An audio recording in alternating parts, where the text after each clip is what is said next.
Si Mary Grace Piatos ay masasagot doon sa impeachment trial. Ayaw siya pag-usapan ng defense team kasi binuunan nila yung defense sa confidential funds.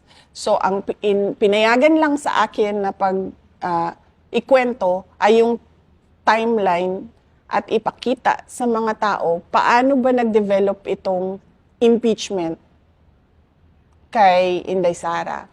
Yung Mary Grace Piatos at iba-iba pang nilang sinasabi, nandito din yun sa timeline natin, makikita ninyo, ay may sagot.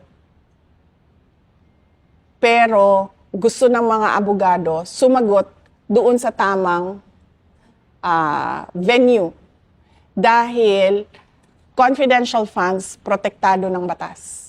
Hindi ka basta-bastang, kasi nga sinasabi ko kanina sa discussion, ang confidential funds, pinoprotektahan niya ang national security natin at yung buhay ng mga tao na merong impormasyon na makakasira ng seguridad ng bansa.